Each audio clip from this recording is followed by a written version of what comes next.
Bagamat naisip nina Zhang Zekai at Soanya na napakahirap, inaabangan nila ito, dahil makakakuha sila ng manika basta't tumama ang 7 sa mga darts sa red spot. Ang mas kaunting mga darts na tumama sa pulang lugar, mas maliit ang manika. Ang 10 game coin ay 10 yuan, at maaaring bumili ng 10 darts. Nakuha ni Guning ang darts, pagkatapos ay sinimulan ang paghagis nito isa-isa. Sa sandaling tumama ang dart sa red spot, tuwang-tuwa sina Zhang Zekai at Soanya. Sa loob ng ilang segundo, 7 sunod-sunod na darts ang tumama sa red spot, na nakakuha ng atensyon ng mga tao sa kanilang paligid.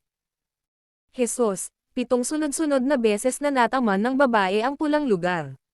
Ang inaugural na pag-upload ng kabanatang ito ay naganap sa pamamagitan ng N0V3LB1N. Napaka-unbelievable. Iniisip ko kung kaya niyang tamaan ang pulang lugar sa lahat ng 10 darts. Sa tingin ko ito ay lubos na posible. Naniniwala ang lahat kay Guning. 8, 9, 10 darts talaga ang tumama sa red spot. Wow! Walang mas masaya kaysa kina Zhang Zekai at Soanya. Si Guning, sa kabilang banda, ay nanatiling kalmado gaya ng dati, dahil hindi ito nakakagulat sa kanyang mga mata. OMG! Napakaganda niya. Siguro nasanay na siya noon pa.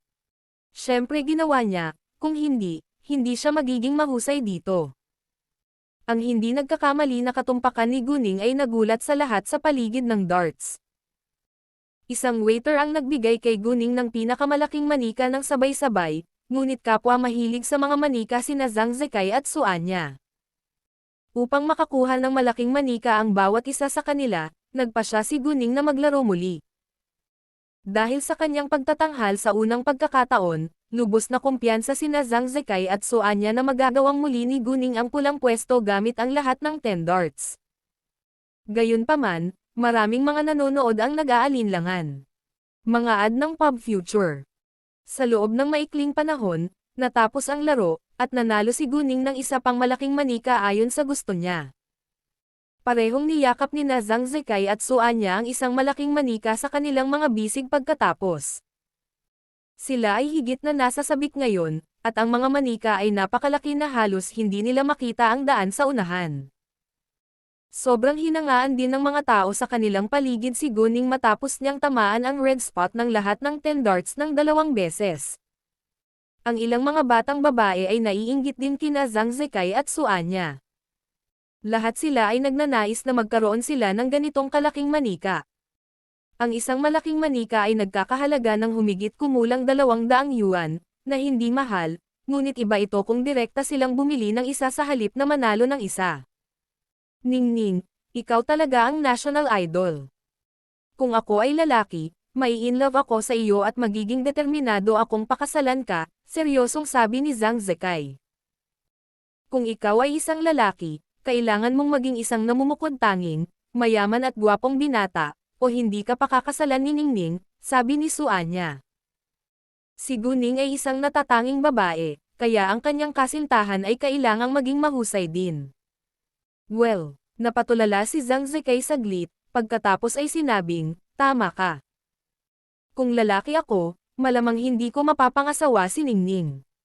Kung oo, sa tingin ko, mas maganda na babae ako para maging kaibigan ako ni Ningning. Napakaseryoso ni Zhang Zekai, na ikinatuwa ni Guning at Soanya. Marami pa silang game coin, kaya nagpatuloy sila sa paglalaro. Pumunta sila sa isang basketball machine, at maaari silang maglaro ng isang beses gamit ang 10 game coin. Kung makapaghagis sila ng 100 basketball sa loob ng 1 minuto, makakakuha din sila ng mga reward, na maaaring mga manika o iba pang maliliit na regalo. Ibinigay ni Zhang Zekai at Soanya ang kanilang mga barya sa laro kay Guning, dahil naniniwala sila na maaaring manalo si Guning kasama nila sa bawat pagkakataon. Matapos ilagay ang mga game coin sa makina, nagsimulang maghagis ng basketball si Guning sa hoop. Mabilis siyang kumilos, at isa-isang lumipad ang mga basketball sa hoop, na nakakuha ng atensyon ng mga tao sa paligid nila. Jesus, napakabuti niya. Hindi ako makapaniwala sa aking mga mata ngayon. Nagulat ang lahat. Hulaan natin kung ilang basketball ang kaya niyang ihagis sa hoop sa loob ng 1 minuto. Higit sa 150 sa tingin ko. Maaaring 180. Naniniwala ako na ito ay 200. Naihagis na niya ang higit sa 100 sa hoop sa loob ng 30 segundo. Mga ad ng Pub Future. Mahirap sabihin. Baka mapagod siya mamaya, at mas mabagal ang galaw niya. Gayunpaman, sa kanilang pagkamangha, gumalaw si Guning sa parehong bilis mula sa simula hanggang sa wakas. Makalipas ang 1 minuto, naghagis si Guning ng 208 basketball sa lahat. Sa katunayan, ang 100 sa loob ng 1 minuto ay isang napakahirap na layunin, at karaniwan ay isa sa 100 tao ang magagawa iyon, ngunit sinira ni Guning ang record. Sabay-sabay na nagpalakpakan at naghiyawan ang mga tao, na ikinatakot ng iba na naglalaro ng iba pang mga laro, at lahat sila ay napatingin. Marami sa kanila ang nakaramdam ng dismaya nang maputol sila ng dumadagandong na palakpakan, ngunit hindi nagtagal ay namangha sila nang malaman ang nangyari. Napakaganda niya. Sa tingin ko nagtakda lang siya ng isang world record. Walang makakasira nito. Hey, Beauty, pwede ba tayong maging magkaibigan? Isang batang lalaki ang nakipag-usap kay Guning. Kaya namin kung kaya mong maghagis ng 100 basketball sa hoop, nakangiting sabi ni Guning, na isang mabait na paraan para tanggihan siya. Nang marinig iyon, nakaramdam ng hiya ang bata, at itinikom ang kanyang bibig. Pagkatapos noon, pumunta si Guning at ang kanyang mga kaibigan para kunin ang kanilang mga regalo. Kahit na ito ay isang hindi kapani-paniwalang record, maaari lamang silang makakuha ng isang regalo. Napansin ni Guning ang 2 tasa na ginawa para sa mag-asawa, kaya kinuha niya ito at itinago ang mga ito. May kumuha ng video ni Guning na naglalaro sa basketball machine, pagkatapos ay ipinost ito sa internet. Hindi nagtagal, naging viral ang video, at nakilala ng ilan si Guning. Bagamat alam na nila na napakahusay ni Guning, natulala pa rin sila sa kanya sa pagkakataong ito. Si Goddess Go ay isang tunay na diyosa. Siya ay palaging napakaganda. Diyos Go. Bakit Goddess Go ang tawag mo sa kanya? Ang isang taong hindi nakakakilala kay Guning ay nalilito. I-search mo mismo ang pangalan niya sa internet. Mahirap ipakilala ang mga nagawa ni Guning sa kanilang pangungusap, kaya mas mabuting maghanap ng impormasyon tungkol sa kanya sa internet mismo. Parami ng parami ang naghanap kay Goddess Go sa internet, at hindi nagtagal ay naging mainit na paksa si Goddess Go. Maraming aktor na naghahangad na maging mainit na paksa ang nakaramdam ng matinding pagkabalisa dahil madalas na inaagaw ni Goddess Go ang atensyon ng mga tao. Kasabay nito, namangha rin sila sa kanyang namumukod tanging kakayahan. Nang magkaroon sila ng sapat na kasiyahan, sabay na umalis sina Guning, Zhang Zekai, at Suanya. Sa paglabas, naging atensyon ng mga tao sina Zhang Zekai at Suanya, dahil pareho silang may bitbit na malaking manika na kasing laki nila. Mahal, gusto ko rin ng manika na ganoon ang laki. Sabi ng isang babae sa kanyang kasintahan. Bakit gusto mo ng ganoon kalaking manika? Tanong ng boyfriend niya. Maaari akong matulog kasama ito sa aking mga bisig. Sabi ng dalaga. Maaari ka ring matulog na nakayakap sa akin, sabi ng kanyang nobyo. Nagpakita ng pagmamahal ang batang mag-asawa sa isa't isa. Bagaman single ako, may mga manika ako. Inis na sabi ni Suanya. Mayroon din akong mga manika. Sumang-ayon si Zhang Zekai. Ngumiti si Guning, pagkatapos ay sinabi sa sarili na mayroon siyang Leng Xiaoteng. Gayunpaman, matagal na siyang hindi nakontak ni Leng Xiaoteng, at hindi niya alam kung ano ang takbo ng kanyang gawain ngayon. Siya ay nagmamalasakit sa kanya, ngunit alam niya na hindi siya maaaring humingi ng mga detalye tungkol sa kanyang gawain dahil ito ay lubos na kumpidensyal. Nagulat si Guning, sa wakas ay tinawag siya ni Leng Xiaoteng nang magmaneho siya pabalik sa hotel. Sinabi sa kanya ni Leng Xiaoteng na libre siya ngayon at tinanong siya kung nasaan siya. Sinabi sa kanya ni Guning na ihahatid niya ang kanyang mga kaibigan pabalik sa Blue Sky Hotel, at sinabi ni Leng Xiaoteng na maaari siyang pumunta para sunduin siya. Sumang-ayon si Guning. Mga ad ng Pub Future. 20 minuto ang layo mula 9:00 ng gabi nang dumating sila sa hotel. Hindi inilakad ni Guning sina Zhang Zekai at So Anya papunta sa kanilang mga kwarto, ngunit ibinalik niya ang sasakyan bago niya hinintay si Leng Xiaoteng sa bulwagan. Nang makita sina Zhang Zekai at So Anya na naglalakad pabalik na may hawak na malaking manika sa kanilang mga bisig. Lahat ng mga babae sa kanilang paligid ay nakaramdam ng inggit at patuloy na sumusulyap sa kanila. Nang puntahan ni Zhang Zekai ang kanyang guro na may dalang malaking manika, hindi nasisiyahang nagtanong ang kanyang guro, bakit ka bumili ng ganoon kalaking manika? Hindi mo ba alam na hindi komportable na ibalik ito? Hindi ko ito binili sa aking sarili, nanalo si Goddess Gu sa darts. Sabi ni Zhang Zekai. Nanalo ito sa darts. Nagulat ang kanyang guro. Alam niya ang mga patakaran ng darts. Kung gusto ng isa na manalo sa manika, dapat niyang tamaan ang pulang pwesto gamit ang lahat ng darts. Napakaganda ni Guning. Alam lang ng guro na si Guning ay isang matagumpay na babaeng negosyante, at hindi niya alam na nailigtas niya ang buhay ng maraming tao, kung hindi ay mas mabigla siya. Pagkatapos makipagkita sa kanyang guro, bumalik si Zhang Zekai sa kanyang silid. Siya ay nanatili sa parehong silid ni Song Xiao. Hindi man sila magkasundo, dalawa lang silang babae na nanggaling sa kabisera, kaya kailangan nilang magkatuluyan. Si Song Xiao ay gumagawa ng matematika sa silid sa sandaling ito. Siya ay mayabang at makasarili, ngunit magaling din siyang mag-aral, lalo na sa math. Siya ay isa sa mga kinatawan ng kabisera pagkatapos ng lahat. Natigilan si Song Xiao sa isang segundo nang pumasok si Zhang Zekai sa loob kasama ang isang malaking manika. Bakit gusto mo pa rin ang mga manika sa iyong edad? Sabi niya nang may panghahamak. Gayunpaman, talagang nagustuhan din niya ang mga manika. Hindi siya pinansin ni Zhang Zekai, pagkatapos ay ginawa ang sarili niyang mga bagay. Itinikom din ni Song Xiao ang kanyang bibig. Humigit kumulang 10 minutong naghihintay si Guning sa bulwagan nang dumating si Leng Xiaoteng. Nang makitang dumarating si Leng Xiaoteng mag-isa, casual na nagtanong si Guning, bakit mag-isa ka rito? Nasaan sila? Oh, pumunta sila upang harapin ang kanilang sariling mga bagay, sabi ni Leng Xiaoteng. Mga ad ng Pub Future. Naunawaan ni Guning na dapat umalis si Jinbei para makipagkita kay Cao Wenshin, at si Xu Jinchen ay malamang na iniwan ni Leng Xiaoteng. Sa pag-iisip niyan, nakiramay si Guning kay Xu Jinchen. Dahil iniwan ng kanyang malalapit na kapatid, nalungkot si Xu Jinchen, ngunit kailangan pa rin niyang bumalik sa hotel na mag-isa. Ayaw niyang manatili sa hotel na mag-isa, kaya nagpalit muna siya sa kanyang silid, pagkatapos ay nakipagkita sa kanyang mga kaibigan para uminom. Gayunpaman, nakasalubong niya ang isang pamilyar na mukha sa pintuan ng clubhouse. Hay! Nagulat si Zibeiyin nang makita si Xu Jinchen.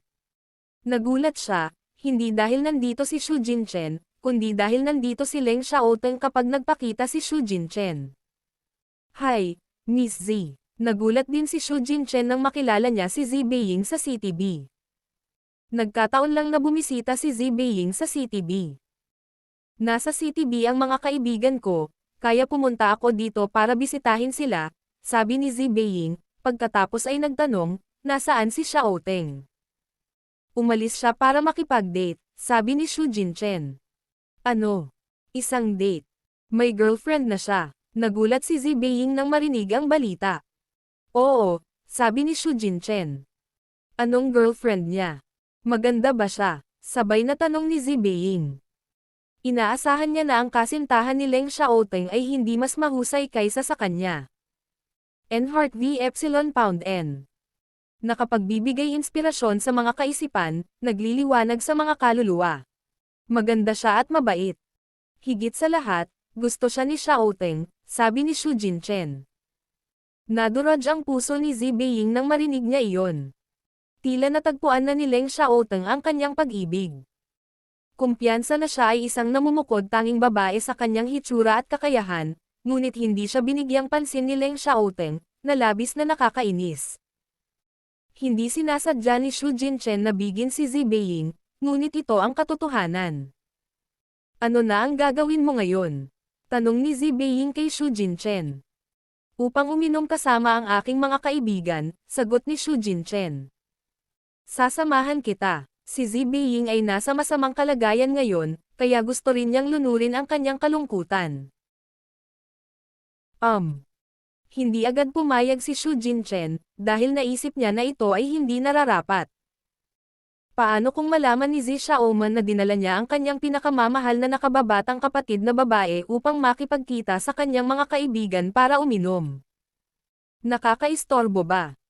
Kung gayon, maaari akong uminom ng mag-isa, sabi ni Zibeying. Anyway, desidido siyang lunurin ang kanyang kalungkutan ngayon. Hindi naman, tara na. Hindi niya hahayaang uminom siya ng mag-isa, hindi ito ligtas. Kahit na si Zibeying ay may mga bodyguard sa tabi niya, siya ay nasa isang hindi pamilyar na lugar kung tutuusin. Pagkatapos nito, sinundan ng grupo ni Zibeying si Shu Jinchen sa loob. Dahil gustong uminom ni Zibeying, hindi siya napigilan ni Mengda at Nan. Hindi sila umiinom dahil kailangan nilang protektahan siya. Nang sabay silang pumasok sa pribadong silid, nagulat ang mga kaibigan ni Shu Jinchen, ngunit hindi sila nagsalita, pagkatapos ay pinagsaluhan nila ang mga inuming may alkohol. Kasabay nito, sina Guning at Leng Xiaoteng ay kumakain sa isang restaurant. To be specific, kumakain si Leng Xiaoteng habang pinapanood siya ni Guning na kumakain. Dumating si Leng Xiaoteng upang salubungin si Guning sa pangalawang pagkakataon na natapos niya ang kanyang gawain, kaya hindi pa siya nakakain ng kahit ano. Ilang sandali pa, natanggap ni Leng Xiaoteng ang mensahe ni Shu Jinchen. Shu Jinchen. Boss, hayaan mong sabihin ko sa iyo ang ilang nakakagulat na balita. Nabangga ko lang si Zibeying at mukhang nasaktan siya pagkatapos kong sabihin sa kanya na may girlfriend ka na. Nilulunod niya ang kanyang kalungkutan ngayon. Nakakunot ang noo ni Leng Xiaoteng habang binabasa ang mensahe, at nagulat na nasa CTB din si Zibeying ngayon. Hindi niya alam na si Zibeying ay talagang nagkaroon ng conflict kay Guning bago sila naging magkaibigan. Anong mali? Tanong ni Guning na may pag-aalala. Mga ad ng pub future. Wala, sabi ni Leng Xiaoteng. Ayaw niyang ipaalam kay Guning ang tungkol sa pagmamahal ni Zibeying sa kanya. Hindi ito kailangan sa kanyang mga mata, dahil hindi niya kailanman binigyang pansin si Zibeying. Hindi na nagtanong pa si Guning. Nang malapit nang matapos si Leng Xiaoteng sa kanyang pagkain, pumunta si Guning sa ladies' room at tinanggap ang tawag ni Zibeying. Ningning, nasaan ka ngayon? Nawalan lang ako ng pagmamahal. Umiinom ako sa private room no. 666 ng XX Clubhouse ngayon. Maaari ka bang pumunta? Sabi ni Zibeying, at parang nalulungkot. Sure, pupunta ako dyan saglit. Sumang-ayon si Guning. Medyo nag-aalala siya kay Zibeying. Pagkatapos niyang bumalik sa mesa, sinabi ni Guning kay Leng Xiaoteng na kailangan niyang makipagkita sa isang kaibigan na masama ang pakiramdam. Sumang-ayon si Leng Xiaoteng. Hindi sinabi ni Shu Jinchen kay Leng Xiaoteng kung saan sila nagiinuman noon. Kaya hindi alam ni Leng Xiaoteng ang club kung saan sila naroroon, at ang taong makikilala ni Guning ay ang kasasabi lang ni Shu Jinchen sa kanya. Nang matapos ang hapunan ni Leng Xiaoteng, sabay silang pumunta sa club. Nang marinig ni Shu Jinchen si Zibeying na tinatawagan ang kausap na Ningning sa telepono. Hindi niya akalain na ang kausap niya ay si Guning, dahil maraming tao ang kasama ni Ning sa kanilang mga pangalan. Naisip niya na ang taong iyon ay maaaring maging kaibigan ni Zibeying sa CTB. Sa makatuwid, nang itulak ni Guning at Leng Xiaoteng ang pinto habang naglalakad sa loob, nagulat si Shu Jinchen. Bakit sila pumunta dito? Paano nila nalaman na nandito ako? Hindi lamang si Shu Jinchen ang nagulat, ngunit sina Zibeying, Guning at Leng Xiaoteng ay nagulat din. Nagulat si Zibeying nang makita si Leng Xiaoteng kasama si Guning. Iniisip niya kung si Guning ay kasintahan ni Leng Xiaoteng. Sa pag-iisip niyan, medyo gamaan ang pakiramdam niya. Bagamat hindi pa niya alam ang background ng pamilya ni Guning, tinanggap niya ang katotohanang mas namumukod tangi si Guning kaysa sa kanya. Si Guning, sa kabilang banda, ay nagulat nang makita si Shu Jinchen na umiinom kasama si Zibeying. Mga ad ng Pub Future. Nagulat si Leng Xiaoteng nang malaman na ang kaibigan ni Guning ay si Zi Beiying. Magkakilala ba sila? Napakadrama. Pagkatapos ng pagkabigla, medyo nag-alala si Xu Jinchen. Natatakot siya na baka makipagtalo si Zi Beiying kay Guning para sa kanyang pagmamahal. Walang ideya si Xu Jinchen na si Zi Beiying ang tumawag kay Guning para pumunta. Hay, Ningning. Tumayo kaagad si Zi Beiying upang salubungin si Guning. Hindi niya tinatrato ng masama si Guning dahil si Guning ay kasintahan ni Leng Xiaoteng, ngunit hindi siya nang ahas na salubungin ang mga mata ni Leng Xiaoteng ngayon. Nang marinig iyon, natigilan si Xu Jinchen, pagkatapos ay napagtanto na pumunta si Guning dito dahil kay Zi Beiying. Siya na ngayon ay may kaparehong iniisip kay Leng Xiaoteng. Magkakilala ba sila? Lumakad sina Guning at Zi Beiying para maupo sa sofa, habang si Leng Xiaoteng ay umupo kasama si Xu Jinchen. Magkakilala ba kayo? Tanong ni Guning pagkatapos niyang maupo. Oo, sabi ni Zi Beiying, medyo hindi mapalagay. Si Xiaoteng at Jinchen ay mga kaibigan ng aking kuya, at ilang beses na kaming nagkita. Naramdaman ni Guning na medyo kinakabahan si Zi Beiying, ngunit hindi niya alam kung bakit. Pagkatapos nito, ipinakilala ni Xu Jinchen ang dalawa pa niyang kaibigan kina Guning at Leng Xiaoteng bago sila nagpatuloy sa pag-inom. Mag-toast tayo. Itinaas ni Guning ang kanyang baso patungo kay Zi Beiying. Ay, kinapa ni Zi Beiying ang kanyang baso sa baso ni Guning, ngunit iba ang lasa ng inumin ngayon na siya ay natuwa. Nang makitang hindi gaanong malungkot si Zi Beiying gaya ng narinig niya sa telepono, nagtanong si Guning na may pag-usisa, hindi mo ba sinabi sa akin na katatapos lang ng iyong pagmamahal? Bakit mukhang masaya ka ngayon? Oo, nawalan ako ng pagmamahal, pero mas mabuti ang pakiramdam ko ngayon pagkatapos uminom. Ayaw ni Zi Beiying na malaman ni Guning na ang kanyang pag-ibig ay talagang si Leng Xiaoteng. Gusto nga ni Zi Beiying si Leng Xiaoteng, ngunit mas gusto niya itong sakupin, kaya hindi niya ito minahal ng lubusan. Ngayong nalaman niya na si Guning ay kasintahan ni Leng Xiaoteng, hindi siya nakaramdam ng kalungkutan, ngunit masaya siya para sa kanila. Tuklasin, lalamunan, kasiyahan. N-Heart V Epsilon Pound N. Guning, paano mo nakilala si Miss Z? Tanong ni Xu Jinchen. Pareho sila ni Leng Xiaoteng na curious tungkol dito. Nagkaroon kami ng ilang mga salungatan sa simula, ngunit pagkatapos ay naging magkaibigan, sagot ni Guning. Nang marinig na si Guning ay nagkaroon ng salungatan kay Zi Beiying noon, huminto saglit si Leng Xiaoteng, ngunit hindi ito nagsalita. Napasulyap din si Xu Jinchen kay Leng Xiaoteng nang marinig niya iyon, at nag-relax matapos makitang kalmado si Leng Xiaoteng. Siguro dahil pareho silang mas pamilyar kay Guning kaysa kay Zi Beiying, naniniwala sila na si Zi Beiying ang unang nanginis kay Guning. Anyway, friends na sila ngayon, so obviously hindi naman seryoso ang conflicts. Dahil maayos na sila ngayon, hindi na nagtanong pa si Leng Xiaoteng. Gayunpaman, kung hindi patas ang pagtrato kay Guning, hindi ito pababayaan ni Leng Xiaoteng. Oh, naiintindihan ko, nakangiting sabi ni Xu Jinchen. Napansin din niya na si Zi Beiying ay bihirang tumingin kay Leng Xiaoteng mula nang malaman niya na si Guning ay kasintahan ni Leng Xiaoteng. Sa katunayan, iniiwasan ni Zi Beiying na makita ang mga mata ni Leng Xiaoteng. Tila mas nagmamalasakit si Zi Beiying kay Guning. Sa mga sumunod na oras, nasiyahan sila sa mga inumin at laro. At the same time, sa ospital. Nakahiga si Jing Wenmei sa kama ng pasyente habang nakatingin sa kisame. Kinusot-kusot lang niya ang kanyang mga mata, at wala nang ibang ginawa. Pagkaalis ni Jing Wenhao ngayong araw, uminom si Jing Wenmei ng maraming pampatulog at sinubukang magpakamatay. Gayunpaman, tinawagan siya ni Mrs. Jing noong hapong iyon, ngunit hindi siya makausap. Labis na nag-aalala si Mrs. Jing, kaya tinawagan niya si Jing Wenhao pagkatapos.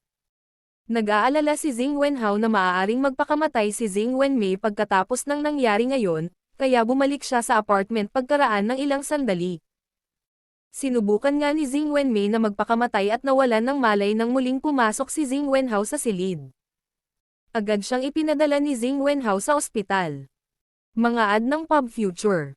Sa simula, hindi nang ahas si Jing Wenhao na sabihin sa kanilang mga magulang ang totoo. Naisip niya na babalik sa normal si Jing Wenmei pagkatapos ma-ospital, kaya gumawa siya ng kwento at sinabi kay Mrs. Jing na nakikipag-hangout siya kay Jing Wenmei. Kaya naman, hindi na nag-isip pa sina Jing Lilan at Mrs. Jing. Hindi nagising si Jing Wenmei hanggang 10 PM, pero mukha siyang tanga at hindi nagre-react sa mga tawag ng iba. Kapag ikan-away mo ang iyong kamay sa harap ng kanyang mga mata, bibigyan kanya ng isang sulyap, ngunit wala ng liwanag sa kanyang mga mata. Natakot si Jing Wenhao, at humingi ng tulong sa doktor. Pagkatapos ay sinabi sa kanya ng doktor na ang kanyang cranial nerve ay nasira, kaya malaki ang posibilidad na siya ay may amnesia. Depende sa sarili niya kung makaka-recover siya. Nang marinig iyon, nagulat si Jing Wenhao, at nakaramdam ng labis na pagka-guilty, dahil siya ang dahilan kung bakit napakasama ng itsura ni Jing Wenmei ngayon. Gayunpaman, nakaramdam pa rin siya ng kaunting swerte. Kung si Jing Wenmei ay may amnesia ngayon, walang makakaalam sa kanyang ginawa. Mahal na mahal ni Jing Wenhao si Jing Wenmei, ngunit mas minahal niya ang kanyang sarili, kung hindi ay hindi niya sasaktan si Jing Wenmei para sa kanyang sariling mga benepisyo. Dahil sa kalagayan ni Jing Wenmei ngayon, kinailangan ni Jing Wenhao na ipaalam sa kanilang mga magulang. Nang marinig ni Jing Lilan at Mrs. Jing ang nakagugulat na balita, pumunta sila sa ospital nang walang pagkaantala. Ipinaliwanag lang ni Jing Wenhao sa kanila na si Jing Wenmei ay umiinom ng masyadong maraming pampatulog, ngunit hindi niya sinabi sa kanila kung bakit ginawa iyon ni Jing Wenmei. Ayaw din daw niyang masyadong mag-alala ang mga ito, kaya naman inilihim niya ito sa kanila sandali. Hindi sinisisi ni Jing Lilan at Ginang Jing si Jing Wenhao matapos marinig iyon. Kahit na nakonsensya si Jing Wenhao sa nangyari kay Jing Wenmei, ang huling bagay na gusto niyang gawin ngayon ay ilantad ang kanyang maruming sikreto.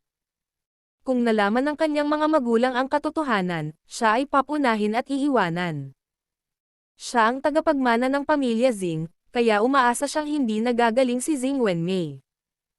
Sa kanyang mga mata, ang posisyon ng tagapagmana sa Jing Wenmei ay higit na mahalaga kaysa kay Jing Wenmei. Tulad ng para sa pamilyang mo, hindi rin sila namuhay ng tahimik sa mga araw na ito. Ang ina ni Mo Wenqi ay palaging nakikipagtalo kay Mo Zoxan. Si Mo Zoxan ay nasa masamang kalagayan din, sinusubukang alamin kung sino ang nagdudulot sa kanila ng kaguluhan. Malinaw na ang pamilya mo ay inaatake ngayon. Sa nakalipas na 2 araw, ang kumpanya ng pamilya mo ay nakagawa ng maraming pagkakamali dahil sa pagkakasangkot ni Kay, at si Mo Zoxan ay abala rin sa pagharap sa negosyo. Mga ad ng Pub Future. Sa totoo lang, hindi pa sila nagdulot ng malubhang problema ni Kay, dahil plano niyang sirain ang kumpiyansa at lakas ni Mo Zoxan unti-unti. Hindi magiging masaya kung masyadong mabilis ang nangyari. Nang halos 12 AM, naunang umalis sina Guning at Leng Xiaoteng.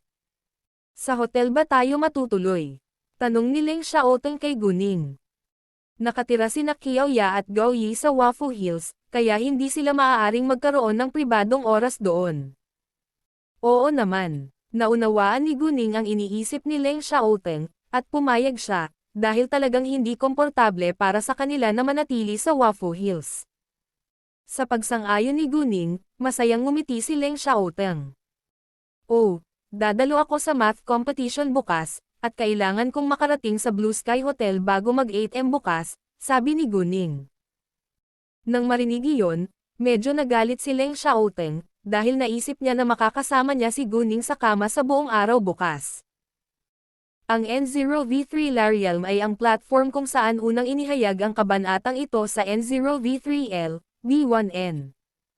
Mabuti, parang bigo si Leng Xiaoteng. Naunawaan ni Guning na hindi siya natutuwa tungkol dito, ngunit wala siyang magagawa. Kailan ka babalik sa kabisera? Tanong ni Guning. Wala pang ideya, sabi ni Leng Xiaoteng. Hindi niya gustong iwan si Guning kung walang gawaing dapat niyang gawin. Nanatili sina Leng Xiaoteng at Guning sa Shengshi Hotel ng gabing iyon. Sa sandaling makapasok sila sa silid, idiniin ni Leng Xiaoteng si Guning sa dingding, tinitigan siya ng diretso sa kanyang mga mata na puno ng nag-aalab na pagnanasa. Matagal-tagal na rin mula nang tumingin si Leng Xiaoteng sa kanya sa ganoong kalayuan. Ang kanyang slim magandang leeg, ang kanyang cute na kaibig-ibig na mga tainga, at ang kanyang kaakit-akit na matingkad na mga mata ay pawang nang-aakit sa kanya. Bago pa magawa ni Leng Xiaoteng ang anumang bagay, niyakap ni Guning ang kanyang leeg at hinalikan ang kanyang labi. Natuwa si Leng Xiaoteng at hinalikan siya pabalik ng may passion. Lalong lumalim ang halik at nagsimula na silang maghubad ng damit sa isa't isa. Dahil dadalo si Guning sa kompetisyon bukas, hinayaan siya ni Leng Xiaoteng pagkaraan ng 1 oras, kung minsan hindi siya makabangon kinaumagahan.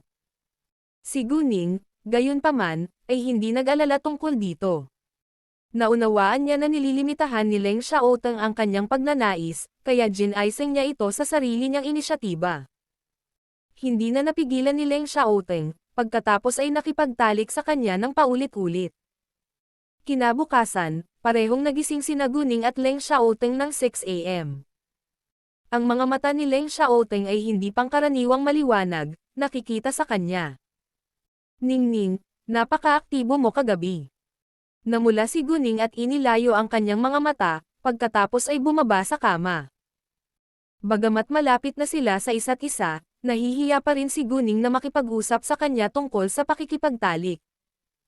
Bago makalayo si Guning, inabot ni Leng Xiaoteng ang kanyang malaking palad at hinayla siya pabalik sa kanyang mga bisig. Maaga pa. Humiga ka sa akin ng ilang sandali pa. Hindi nagpumigla si Guning, at hinayaan niyang yakapin siya ni Leng Xiaoteng sa kanyang mga bisig. Gayunpaman, nang muling magkadikit ang kanilang mga katawan. Muling napukaw si Leng Xiaoteng. Namula ang mukha ni Guning matapos maramdaman na may matigas na bagay na dumaikit sa kanyang ibabang bahagi ng katawan. Ningning, bakit hindi tayo mag-ehersisyo sa umaga? Ang paus na boses ni Leng Xiaoteng ay narinig ng mga tainga ni Guning. Nawalan siya ng kontrol sa sarili. Walang sinabi si Guning, na isang tahimik na kasunduan. Pagkatapos ay pinasok siya ni Leng Xiaoteng mula sa likuran. Umabot ng halos kalahating oras sa pagkakataong ito bago nagkaroon ng sapat si Leng Xiaoteng.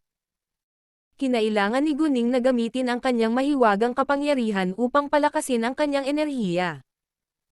Pagkatapos noon, gustong buhatin ni Leng Xiaoteng si Guning sa banyo para sabay na maligo, ngunit tumanggi si Guning, kung sakaling muling tumayo si Leng Xiaoteng. Mga ad ng Pub Future. Nang lumabas si Guning sa banyo pagkatapos ng ilang sandali, naghanda na si Leng Xiaoteng ng almusal para sa kanya. Pagkatapos ng almusal, hinatid ni Leng Xiaoteng si Guning sa Blue Sky Hotel. 7:40 AM nang dumating si Guning.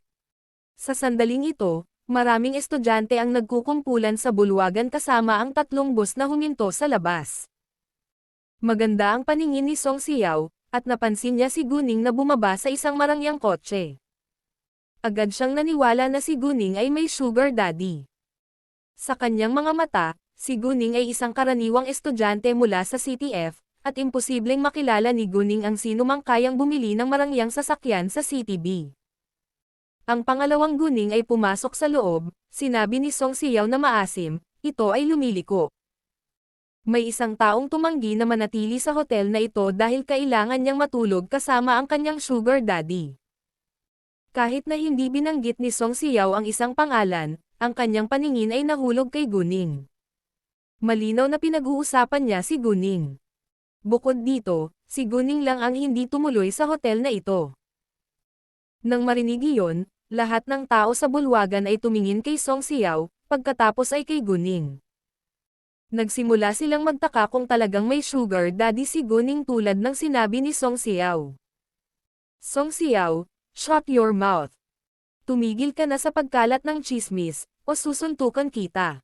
Bago pa makapagsalita si Guning, ipinagtanggol siya ni Zhang Zekai. Hindi ikaw ang tinutukoy ko. Bakit ka ba galit na galit? Tinatakpan mo ba ang katotohanan para sa kanya? Ganti ni Song Xiao.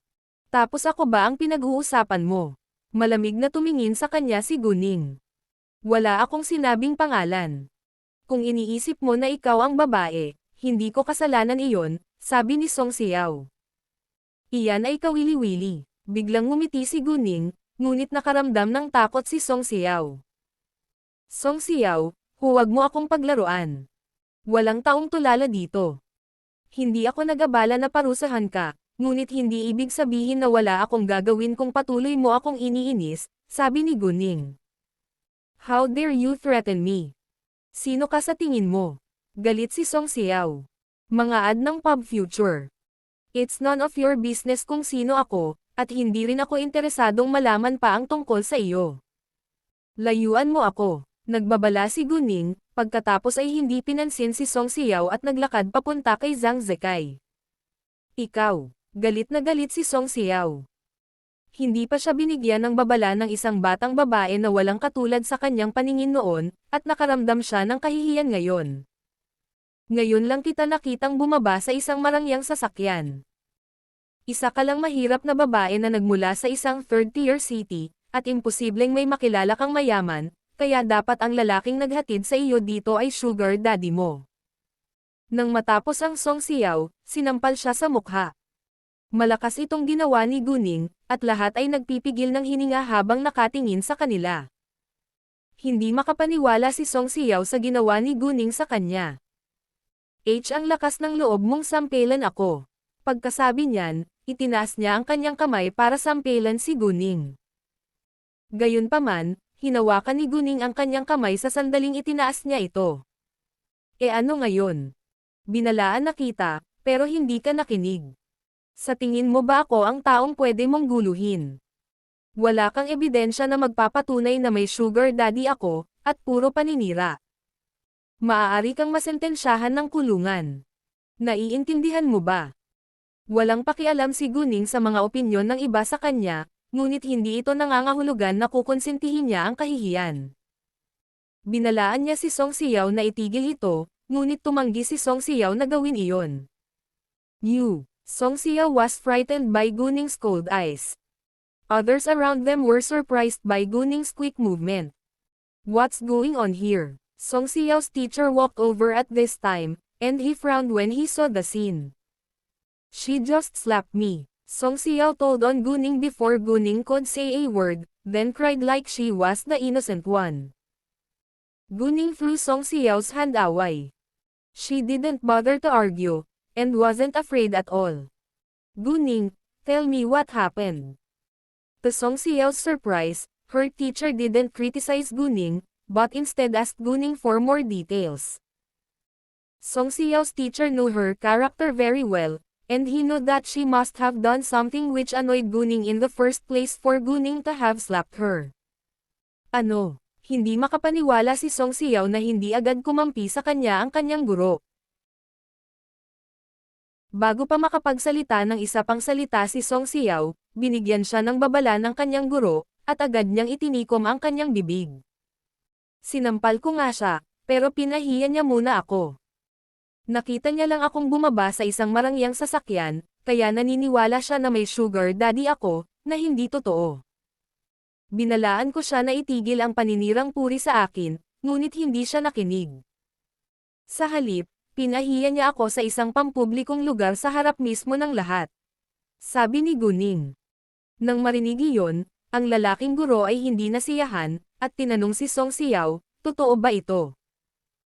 Sa katunayan, naniwala na siya sa paliwanag ni Guning, ngunit hiniling pa rin niya kay Song Xiao na maging patas ang kanyang account. Hindi alam ni Song Xiao ang sasabihin. Hindi niya ito maitatanggi, dahil nasaksihan ito ng iba sa bulwagan. Song Xiao, wala akong pakialam kung gaano kakahirap, pero dapat manahimik ka ngayon. Isa ka sa mga kinatawan ng aming paaralan at ng kabisera. Kung ayaw mong dumalo sa paligsahan, maaari kang bumalik sa bahay ngayon. Ang pagkalat ng tsismis ay isang murang lansihin.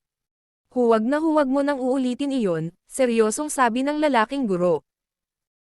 Sige, kung natapos mo na ang iyong almusal, maaari kang maghintay sa bulwagan o sa mga boss, sabi ng lalaking guro sa iba pang mga estudyante sa bulwagan.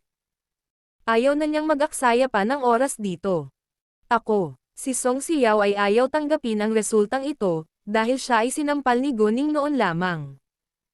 Si Zhang Zikai lang ang nang-ahas na makipagtalo sa kanya, ngunit direktang sinampal siya ni Guning ngayon. Enough, Xiao. Ikaw ang may kasalanan kung tutuusin. Anong gusto mo? Nawalan ng pasensya ang lalaking guro, ngunit hindi ito ang magandang panahon para sabihin kay Song Xiao ang tungkol sa impluwensya ni Guning ngayon. Bagamat ipinanganak si Song Xiao sa isang napakayamang pamilya, si Guning ay may makapangyarihang koneksyon sa maraming mahahalagang industriya. Walang magandang maidudulot si Song Xiao kung may masamang relasyon siya kay Guning. Mga ad ng pub future.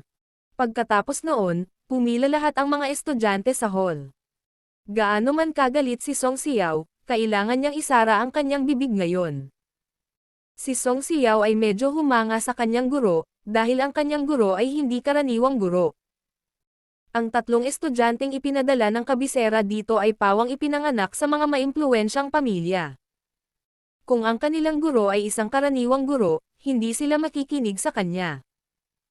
Ang Enyo Bureau Elsa 1N ang nag-host ng premiere release ng chapter na ito.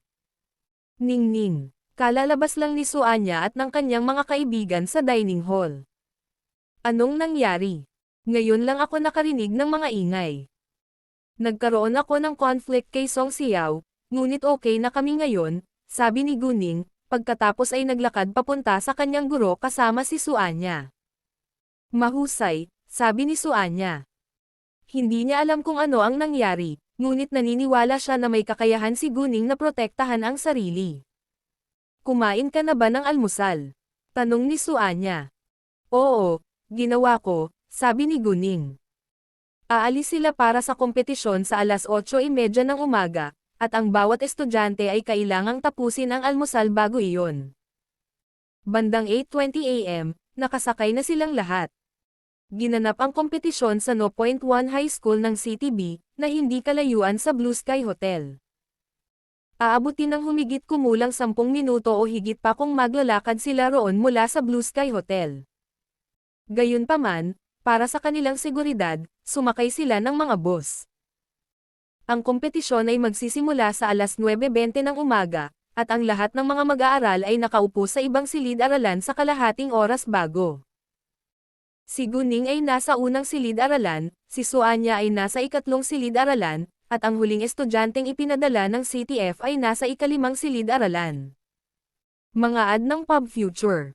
Si Song Xiao ay nasa unang silid-aralan din, habang si Zhang Zikai ay nasa parehong silid-aralan ni Suanya.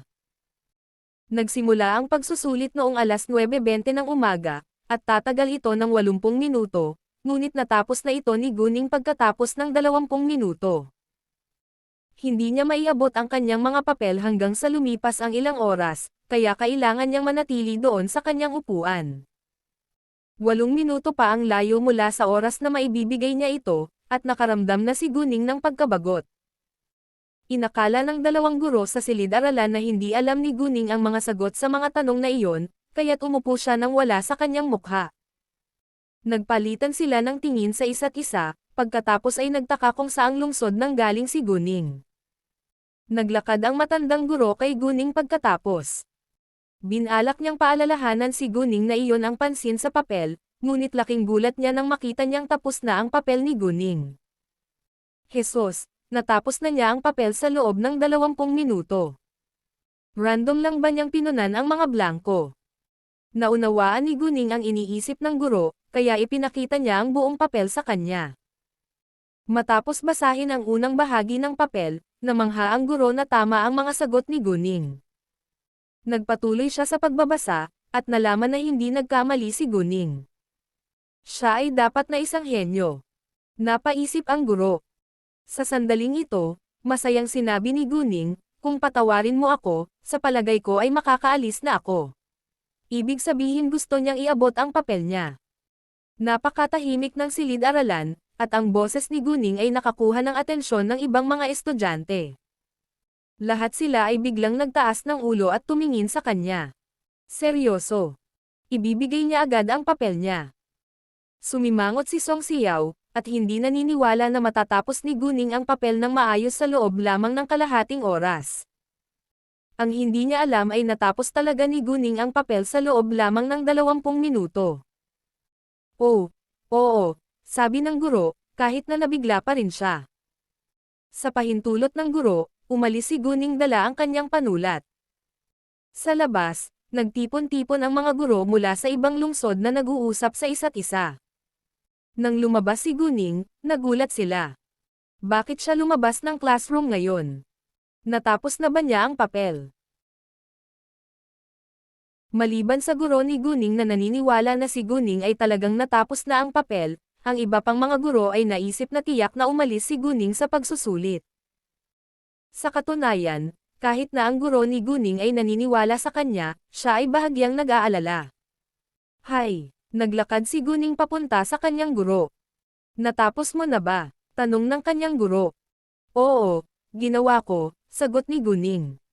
Paumanhin, kailangan ko nang umalis. Sure, see you. Hindi siya pinigilan ng kanyang guro. Pagkatapos noon, lumayo si Guning. Ginoo. Tan, sigurado ka bang natapos na niya ang kanyang papel? Nang wala na si Guning, may nagtanong sa kanyang guro. Ang ibinigay na pangalan ng kanyang guro ay Tan. Sinabi niya sa akin, at nagtitiwala ako sa kanya, sabi ni Mr. Tan nang may kumpiyansa. Ginoo. Tan, maaari mo bang sabihin sa amin ang tungkol sa babae? Bakit iba ang pakikitungo sa kanya? Tanong ng isa pang guro. Inutusan sila ng Education Bureau na manatili sa iisang hotel. Kahit na may mga estudyanteng nakatira sa CTB, kailangan pa rin nilang manatili sa ibang mga estudyante. Si Guning, gayunpaman, ay maaaring manatili sa kanyang sariling lugar. Bilang karagdagan, maaari siyang pumunta at umalis ayon sa gusto niya. Kailangan niyang harapin ang ibang bagay, at mayroon siyang pahintulot ng Education Bureau, sabi ni Mr. Tan, ngunit hindi nagbigay ng maraming detalye. Dahil ayaw sabihin ni Mr. Tan sa kanila, hindi na nagtanong pa ang ibang mga guro. Magsisimula ang pagsusulit sa hapon ng 2:20 p.m., ngunit halos 10 m pa lang nang umalis si Guning. Mga ad ng Pub Future. Si Leng Xiaoteng ay naghihintay sa kanya sa labas sa buong oras. Hayaan mo akong dalhin ka sa isang lugar, sabi ni Leng Xiaoteng sa pangalawang pagpasok ni Guning sa kotse. Saan? Tanong ni Guning na may pagkamausisa. Malalaman mo pagdating natin doon. Nagsuot ng misteryosong ngiti si Leng Xiaoteng. Makalipas ang kalahating oras, dumating si Leng Xiaoteng sa isang mountain villa sa isang suburb. Dito ba tayo kakain? Tanong ni Guning, bagamat nasa kanya na ang sagot. Oo, sabi ni Leng Xiaoteng, ngunit pupunta muna tayo sa ibang lugar bago tayo sabay na magsalo ng tanghalian. Sa ibang lugar. Nagtataka si Guning, ngunit alam niya na hindi sasabihin sa kanya ni Leng Xiaoteng ang sagot, kaya hindi siya nagtanong. Pagkababa nila sa sasakyan, hinawakan ni Leng Xiaoteng ang kamay ni Guning na naglalakad patungo sa isang bahay sa tradisyonal na estilo. Nang makapasok sila sa bahay, nagulat si Guning. May mahabang daanan sa loob. Kahit madilim ay nakikita pa rin nila ang daan sa unahan. Ginabayan ni Leng Xiaoteng si Guning sa pamamagitan nito. Halos 50 metro ang haba nito, at para silang tumatahak sa bundok. Sa katunayan, naglalakad sila sa isang bundok. Nang makarating sila sa dulo ng daanan, naamoy ni Guning ang isang mabangong bulaklak. Labis siyang curious na malaman kung ano ang nasa labas, ngunit hindi niya tinanong si Leng Xiaoteng, dahil alam niyang gusto siya nitong sorpresahin. Namangha si Guning nang sa wakas ay lumabas na sila sa daanan. Ito ay langit sa lupa sa labas ng daanan. Ang mga peach blossoms, cherry blossoms at crabapple flowers ay nasa lahat ng dako sa kanyang paningin sa tabi ng mga landas na bato. Mayroon ding pond na may gazebo sa tabi nito sa gitna ng lahat ng uri ng mga puno ng bulaklak. Ang makapidyo hiningang tanawin na ito ay natatakpan din ng puting ambon, na nagmukhang hindi makatotohanan. Natigilan si Guning, at halos hindi makapagsalita. Hindi niya namalayan na oras na para pahalagahan ang mga bulaklak hanggang ngayon. Nang makita ang nagulat na mukha ni Guning, alam ni Leng Xiaoteng na gusto niya ito, ngunit nagtanong pa rin siya, paano ito? Gusto mo ba? Wow, sobrang nakakamangha. Natuwa si Guning. Xiaoteng, paano ka nakahanap ng lugar na ganito? Mga ad ng Pub Future. Nakita ko ito nang nagkataon habang naglalaro sa aking telepono noong hinihintay kita, sabi ni Leng Xiaoteng. Ang lugar na ito ay itinayo noong nakaraang taon, at ito ay bukas sa taong ito. Nang makita ni Leng Xiaoteng ang ad nito, naisip niya na maaaring magustuhan ni Guning ang lugar na ito, kaya nagpasya siyang dalhin siya dito. Kung saan namumulaklak ang mga kwento. Enhart v Epsilon Pound N. Mahal na mahal ni Guning ang lugar na ito kaya hindi mabilang ang mga larawan nito.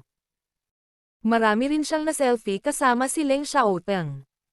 Si Guning ay hindi isang social media fan, ngunit nahirapan siyang mag-post ng ilang mga larawan sa ngayon. Walang pagkaantala, nag-post siya ng 3 larawan sa kanyang mga sandali sa WeChat. Ang isa ay ang panorama ng tanawin, ang isa ay ang likod ni Leng Xiaoteng, at ang isa ay ang kanyang profile. Ang bawat larawan ay perpekto. Nag-type din siya ng isang linya ng mga salita. Para akong nasa langit sa lupa ngayon. Sa ibaba ng mga larawang iyon, ipinakita niya ang kanyang lokasyon, kung sakaling hiningi ito ng kanyang mga kaibigan. Idinagdag lamang ni Guning ang mga taong pamilyar sa kanya sa WeChat. Si Guana ang unang nakakita sa kanyang post, at nabigla siya sa magagandang tanawin. Guana.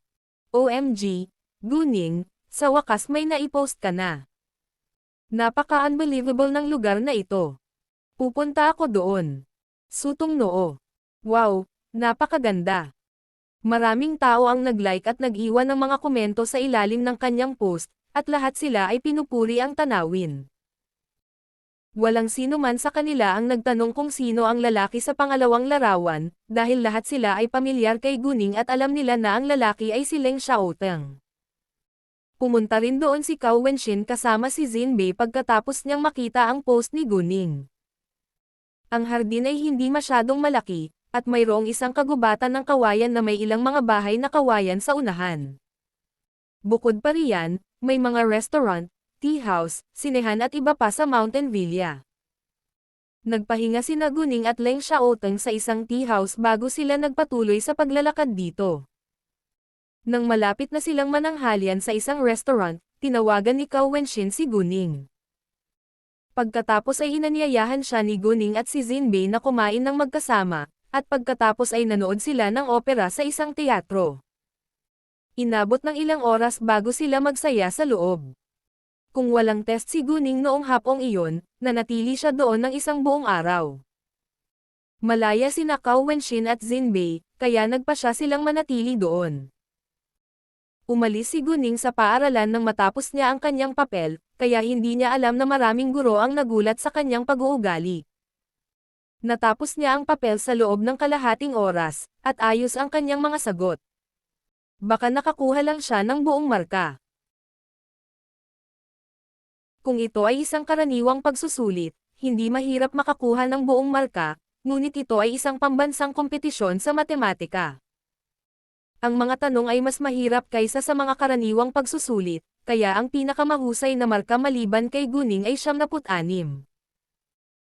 Bukod dito, 36 na mag-aaral lamang sa 108 kalahok ang nakakuha ng higit sa 70, at 67 lamang ang may markang higit sa 80, habang ang natitirang mga marka ng mga mag-aaral ay lahat ay mas mababa sa 70. Ang mga mag-aaral na dumalo sa kompetisyon ngayon ay pawang nangungunang mga mag-aaral mula sa iba't ibang lungsod sa buong bansa, ngunit may agwat pa rin sa pagitan nila. Posible rin na ang ilan sa kanila ay nabigo sa pagsubok sa abot ng kanilang makakaya. Ang kanilang mga marka ay lumabas ng 1 PM, at lahat ay nagulat sa score ni Guning. Naniniwala silang lahat na kailangang maging henyo si Guning. Gayunpaman, hindi ito matanggap ni Song Xiao. Iniabot ni Guning ang kanyang papel pagkatapos lamang ng kalahating oras, at hindi naniniwala si Song Xiao na nakakuha si Guning ng buong marka. Dahil sa paninibugho at puot, iniulat ni Song Xiao ang kanyang hinala. Sa tingin ko ay nasuhulan ni Guning ang Education Bureau, at nakuha ang mga sagot ng maaga. Hindi ako naniniwala na kaya niyang tapusin ang papel sa loob lamang ng kalahating oras at makakuha pa ng buong marka.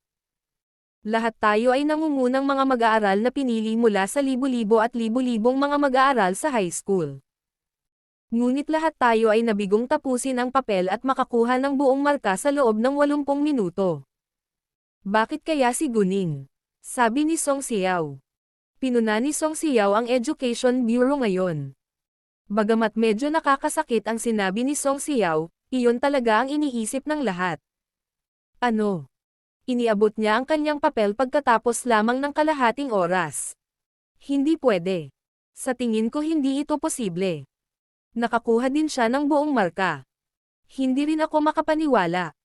Matapos malaman na ibinigay ni Guning ang kanyang papel pagkatapos lamang ng kalahating oras, maraming tao ang naghinala sa score ni Guning.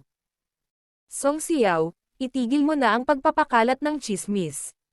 Si Guning ay isang mahusay na estudyante at walang sino man sa atin ang maihahambing sa kanya. Harapin at tanggapin ang katotohanan ito. Si Zhang Zikai pa rin ang unang tumayo upang ipagtanggol si Guning. Sinundan siya ni Suanya. Tama. Laging nakakakuha ng buong marka si Ningning sa sarili niyang paaralan. Nang marinig iyon, nagulat muli ang lahat. Pinili kong maniwala din kay Goddess Gu.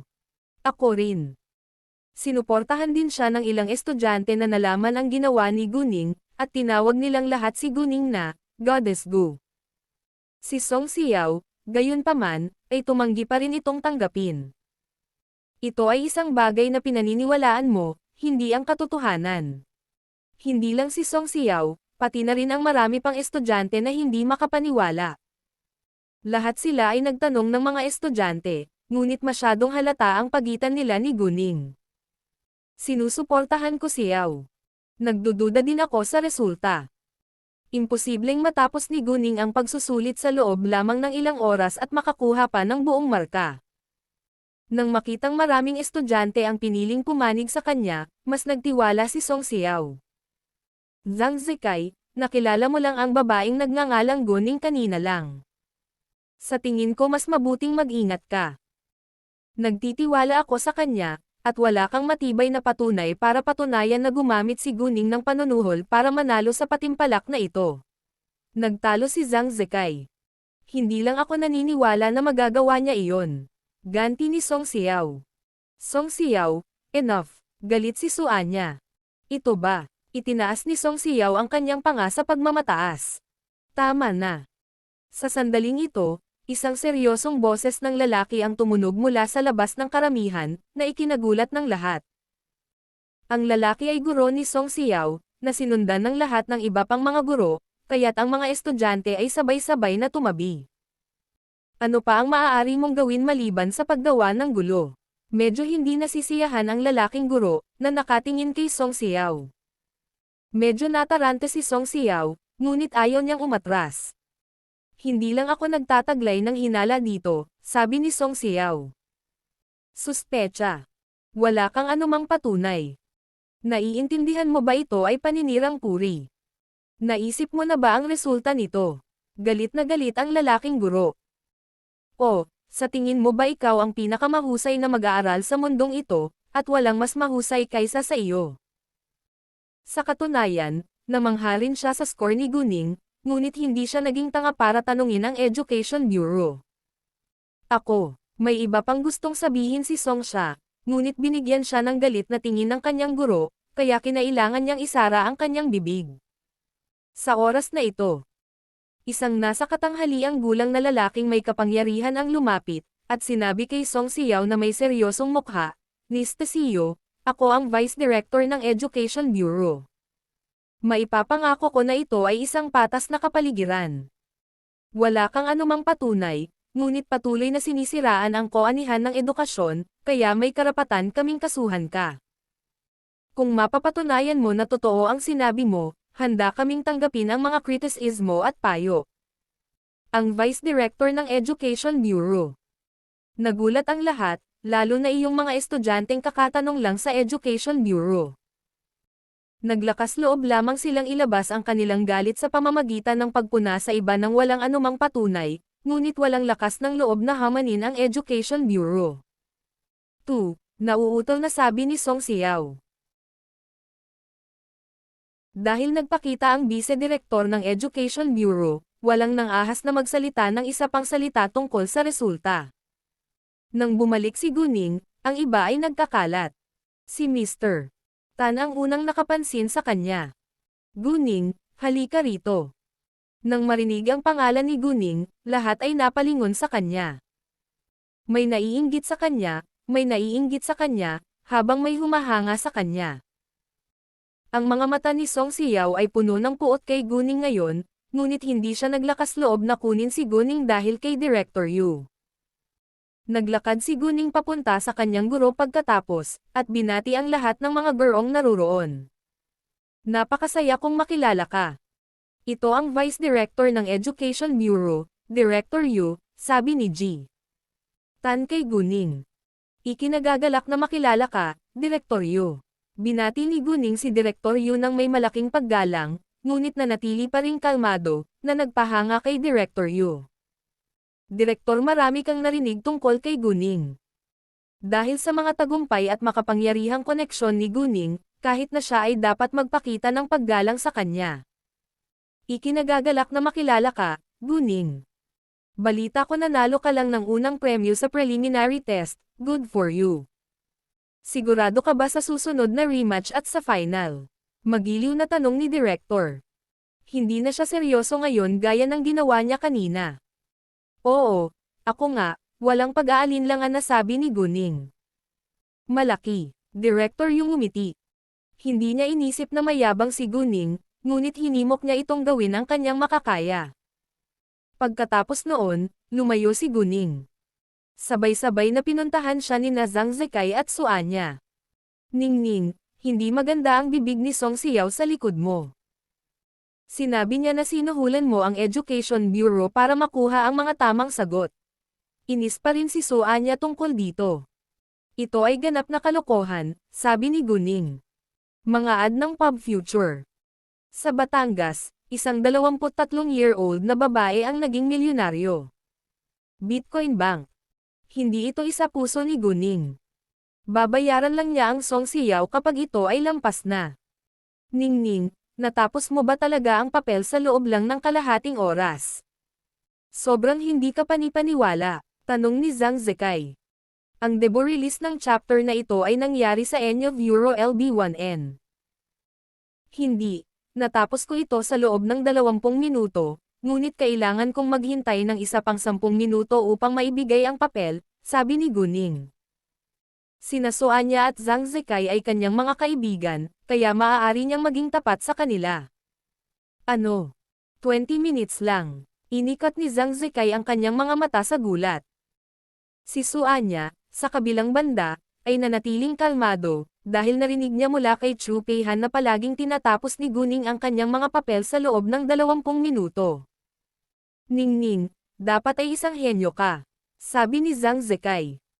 Bueno, mayroon akong magandang memorya, at naiimbak ko ang halos lahat ng bagay sa aking isipan pagkatapos basahin ito, sabi ni Guning. Wow, sana magkaroon ako ng magandang alaala. Hinangaan ni Zhang Zekai si Guning higit kailanman ngayon. Ningning, maaari ko bang subukan ang iyong memorya? Oo naman, walang pakialam si Guning. Nag-isip sandali si Zhang Zekai, pagkatapos ay nagtanong, naaalala mo pa ba ang numero ng aking telepono? 138 4XXXX, walang pagkaantala na sabi ni Guning. Pagkatapos ay kinuha ni Zhang Zekai ang kanyang bank card, at ibinigay ito kay Guning. Basahin ang mga numero ng 3 beses bago mo ito sabihin ng malakas nang hindi tinitingnan ang mga ito. Kinuha ni Guning ang kanyang bank card, ngunit hindi siya nag-abalang basahin ang mga numerong iyon ng 3 beses. Naalala niya ang mga ito pagkatapos basahin ang mga ito minsan. Jesus, napakaganda mo, natuwa si Zhang Zekai. Maaari mo bang maalala ito magpakailanman, o malilimutan mo ba ito sa lalong madaling panahon? Mga ad ng Pub Future. Naaalala ko ito magpakailanman, nakangiting sabi ni Guning. Pinayagan siya ng punong guro ng kanyang paaralan na lumiban sa lahat ng mga klase hanggang sa National College Entrance Examination, sabi ni Su Anya. Talaga, labis na nagulat muli si Zhang Zekai. Ano ang iyong target na universidad? Ang Capital University, sabi ni Guning. Ako rin. Halos mapatalon si Zhang Zekai sa tuwa. Anong major ang pipiliin mo? Economic Management, sagot ni Guning. Pupunta ako sa major in economics, sabi ni Zhang Zekai. Kamusta ka, Anya? Gusto ko ring mag-aral sa Capital University, pero ipapadala ako ng pamilya ko sa ibang bansa, mamantong hininga si Su Anya. Minsan, hindi sa kanya ang magdesisyon. Hindi naman masamang mag-aral sa ibang bansa. Gusto kong gawin iyon sa aking sarili, ngunit hindi ako pinapayagan ng aking pamilya, sabi ni Zhang Zekai. Well, ngayon susuko na ako. Si Zhang Zekai ay maaaring maging kolehiyo ni Guning sa universidad kung tutuusin. Nagsimula na ang rematch. 50 estudyante lamang ang nakapasok sa rematch, at hinati sila sa dalawang grupo sa dalawang silid-aralan. Sila ay random na inayos, hindi ayon sa kanilang mga marka. Kaya naman, si Song Xiao, Zhang Zekai at Guning ay nakaupo sa parehong silid-aralan, habang si Song Xiao ay nakaupo sa isa pa. Nakapasa silang tatlo sa preliminary test na may mga markang lampas sa 70, na nagpatunay na lahat sila ay mga nag-aaral. Ang mga tanong sa rematch ay mas mahirap kaysa sa mga nasa preliminary test, kaya maraming tao ang hindi naniniwala na si Guning ay makakakuha ng buong marka sa pagkakataong ito. Ang mga guro sa silid-aralan ay nakatutok ang lahat kay Guning nang siya ay maupo.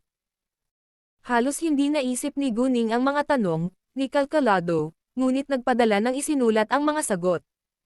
Mukhang alam na niya ang tamang sagot. Maging si Director Yu na dumaan sa kanila ay hindi maiwasang bigyang pansin si Guning. Nais niyang maging kasing talino niya ang kanyang mga anak.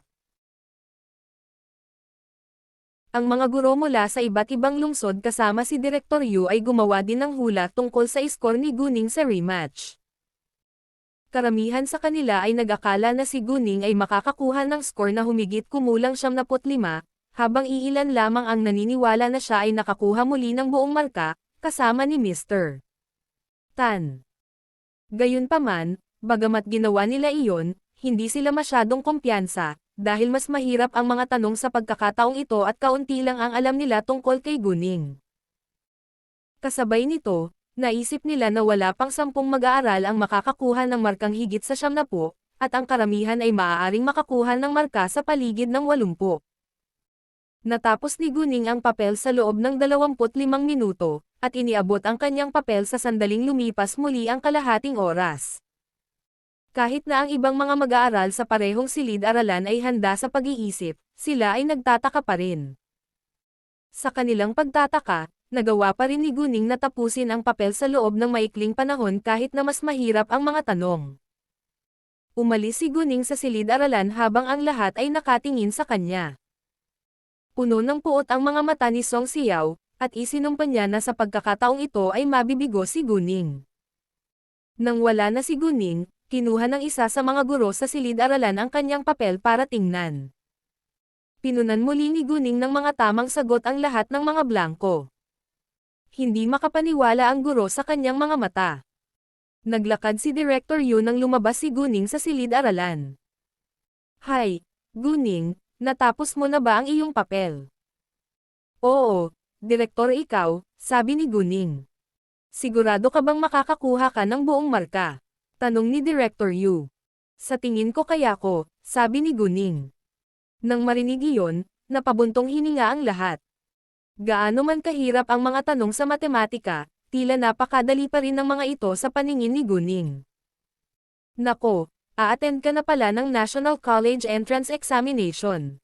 Aling universidad ang iyong target?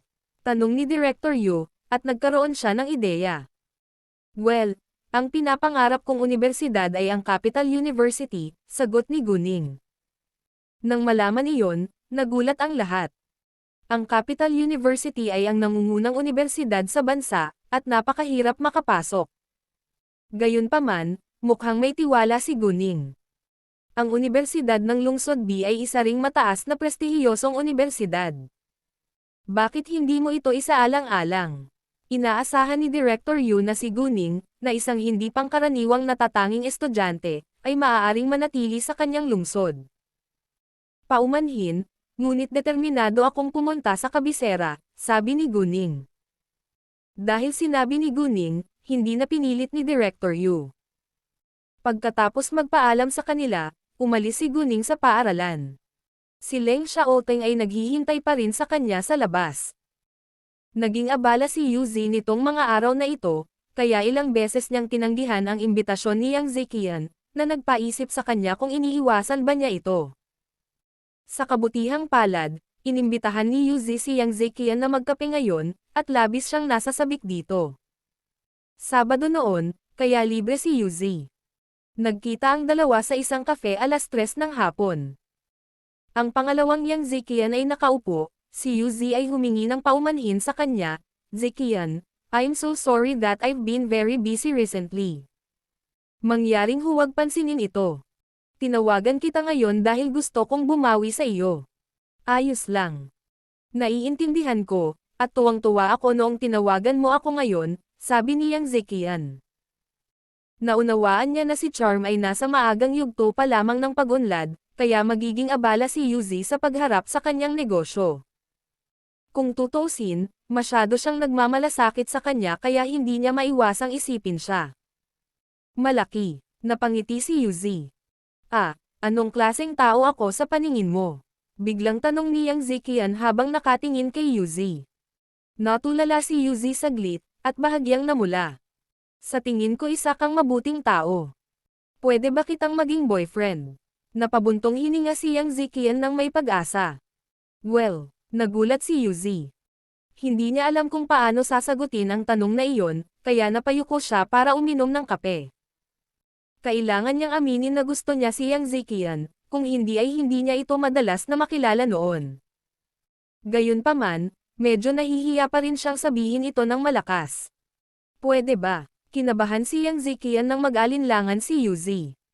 Hindi ko alam kung paano sasagutin, sabi ni Yu Zi. Ayos lang. Maaari kang maging tapat sa akin. Kaya kong tanggapin. Nakaramdam ng pagkadismaya si Yang Ziqian. Akala niya ay tatanggihan siya ni Yu Zi. Kung talagang tinanggihan siya ni Yu Zi, hindi niya ipipilit. Naramdaman ang pagkabigo ni Yang Ziqian, sabay-sabay na sinabi ni Yu Zi, syempre kaya mo.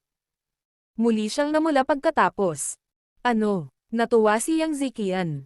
Sinasabi mo bang pwede kitang maging boyfriend? Oo, tumanggo si Yu Zi, ngunit iniwasan pa rin niyang makita ang kanyang mga mata. Tuwang-tuwa si Yang Ziqian, at hinawakan ang kanyang kamay sa mesa. Medyo nahirapan si Yu Zi, ngunit hindi ito tinanggap.